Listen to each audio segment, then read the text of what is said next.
Okay, I was asked to do, to show square stitch. All right, well, what you're seeing here is your board in bead tool for loom.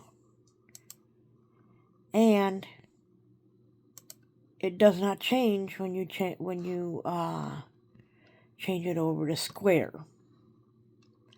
Now let me zoom out here, or zoom in, I should say.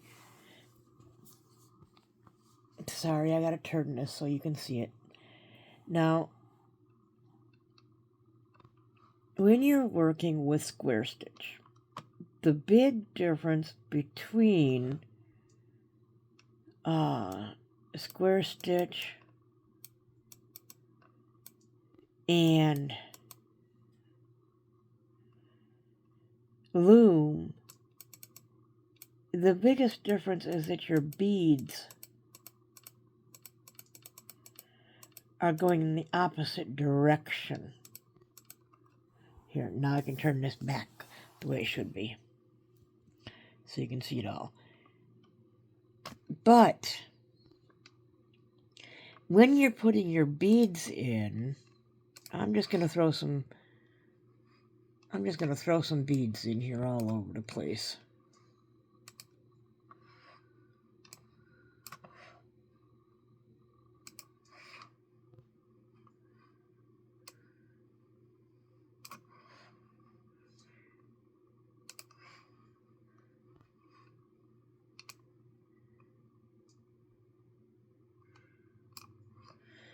Okay, and then let's see, let's fill in the rest with this color. Oh, undo that for a minute. You can't see anything on this side. Okay. So let's change this one to this color. Okay. Now, let's try that again. Okay, now you can see all 5 colors. Now, what you'll see, now I'm just gonna pull up one of my layouts here. I don't want the tapestry, that's too big.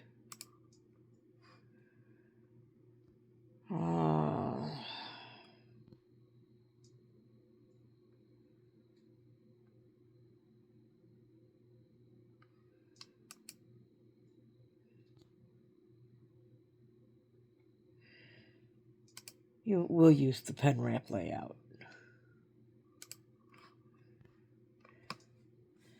Now,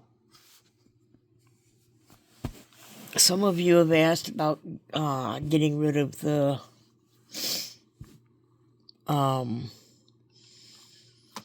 thing at the bottom here that says that it was created in Bead Tool.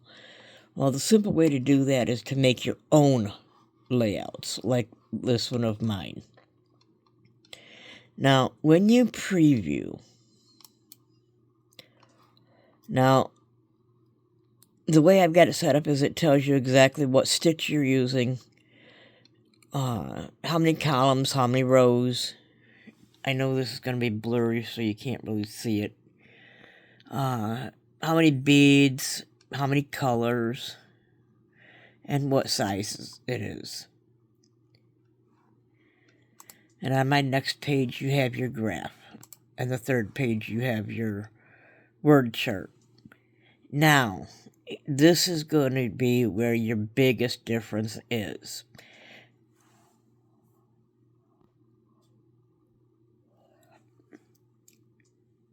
Now,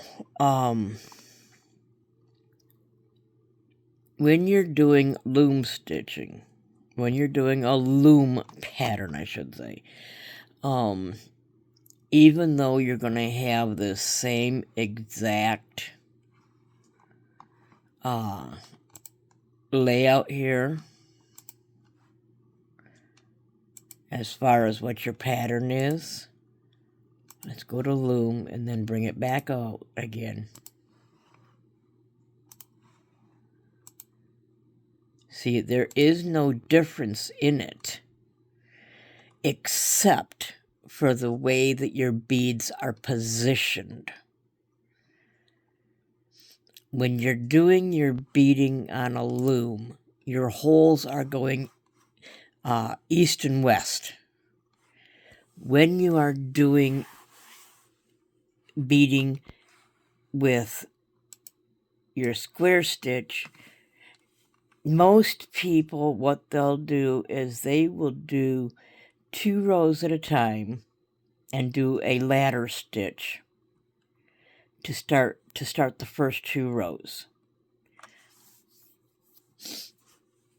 Okay, and then on your 3rd row, you're either going to you can either start with 1 bead or 2 bead, but you're always going through the bead you're adding and the bead below it. So you've got to use a thread that is going to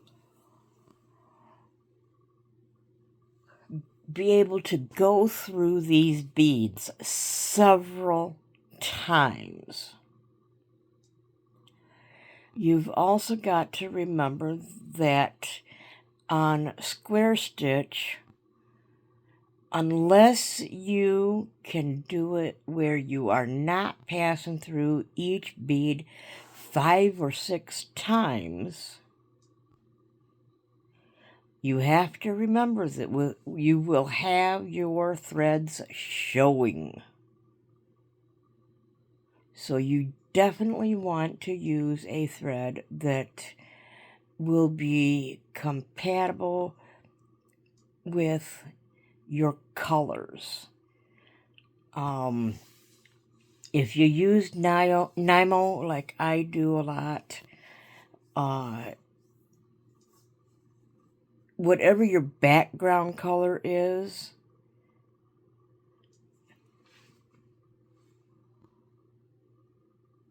sorry, I keep yawning. Whatever your background color is what you would really want to use for your thread. Only because it will not show on the outside.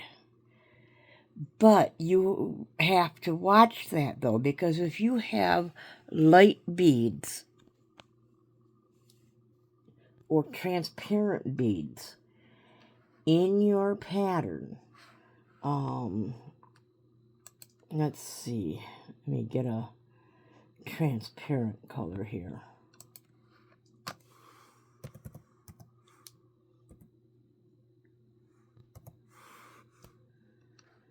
All right, let's use this one here. Now, although this is coming up as showing to be a white, it's actually called transparent pale aqua. Now, you don't want to use a dark thread with that, because that thread will literally change the color of that bead.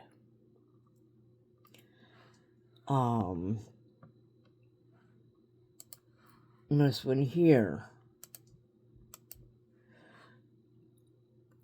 although it's a pinkish red, it's transparent light cyan luster.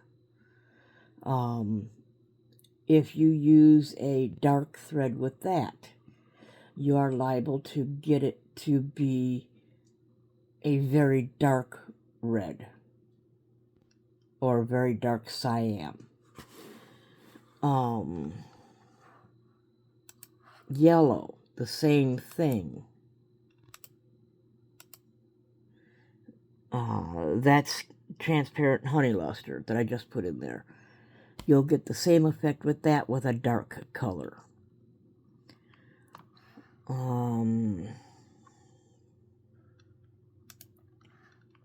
This one here is transparent smoky amethyst. Again, with a dark color thread, you'll get that to be a darker purple. So unless you want your light colors to be changed, use a dark color thread.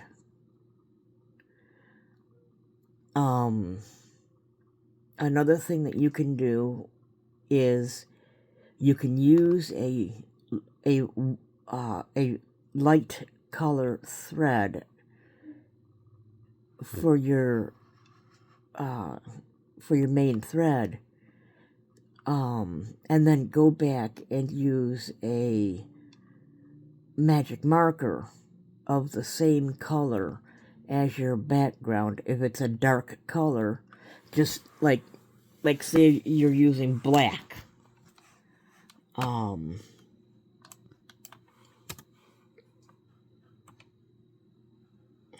Let's see. Let's say you're using GB10, which is the black. Now you can literally get away with using a light colored thread with your black beads, because you can go and use a black permanent marker and color your thread black.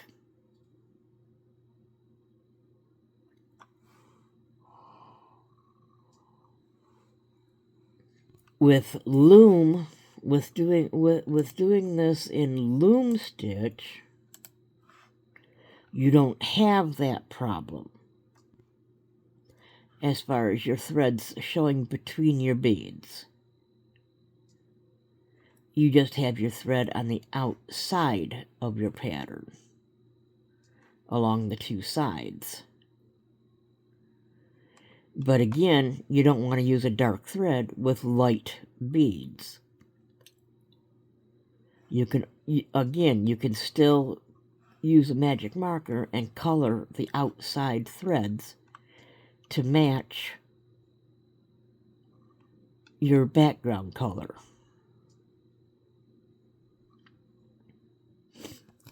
And I really hope you could hear me on this, because I've forgotten to set the phone down. I had it sitting on the computer itself so that you could see what I'm trying to show you. If you need anything else as far as clarification, I'll get out my little tripod and try to do try to show you the difference. Because when it comes to trying to show you here on Bead Tool 4, you just do not get what you actually need as far as the difference on how the beads are placed.